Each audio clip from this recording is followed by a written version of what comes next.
আসসালামু আলাইকুম রহমতুল্লাহি বারাকাতু। বন্ধুরা, আপনাদের মাঝে একটা ডেজার্ট নিয়ে হাজির হলাম। তো আমি এটা সাবুদানা দিয়ে ডেজার্টটা বানাবো।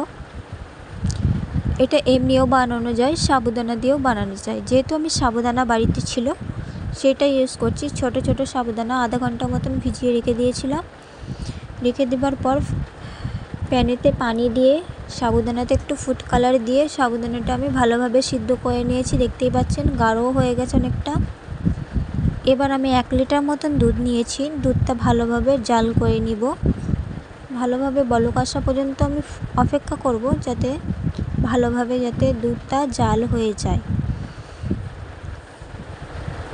তো আপনারা চাইলেন পাউডার দুধ দিয়েও বানাতে পারেন। আমি এটা পাউডার দুধ দিয়ে বানাইনি, আমি এটা লিটার যে প্যাকেট কিনতে পাওয়া যায় ওই দুধ দিয়েই বানিয়েছি। তোমার ফুটে যাওয়ার পর আমি এর মধ্যে অ্যাড করে দিয়েছি সাবুদানাগুলো, দিয়ে একটু ভালোভাবে মিক্স করে নিচ্ছি। আর দিয়ে দিলাম কাস্টার্ড পাউডার। এর মধ্যে চিনিটা অ্যাড করা ছিল, ওইটা দেখানো হয়নি। কাস্টার্ড পাউডারের সাথে চিনিটা অ্যাড করে দিলাম। এটা ভালোভাবে এইভাবে নাড়াচাড়া করে নিব আমি একটু ফুটে আসা পর্যন্ত। যেহেতু ফুটে গেছে, এটা আমার কমপ্লিট হয়ে গেছে। এবার ফলগুলো দেখিয়ে দিব আমি। সব ধরনের এখানে ফল নিয়েছি, অ্যাপেল, কলা, আঙ্গুর, 2 রকমের আঙ্গুর আছে, কালো আঙ্গুর আর তরমুজ আছে, পেঁপে আছে। এটা আমি আধা ঘন্টা মতন ঠান্ডা করে নিয়েছি। হালকা কুসুম কুসুম গরম ছিল, ওর মধ্যে আমি ফলগুলো অ্যাড করে দিলাম। যতগুলো ফল কেটে রেখেছিলাম সব রকম ফলগুলো আমি অ্যাড করে নিলাম এর মধ্যে। তো দেখতেই পাচ্ছেন আপনারা। তো এইভাবে আমি বানিয়ে ফেলাম সাবুদানা দিয়ে ডেজার্ট।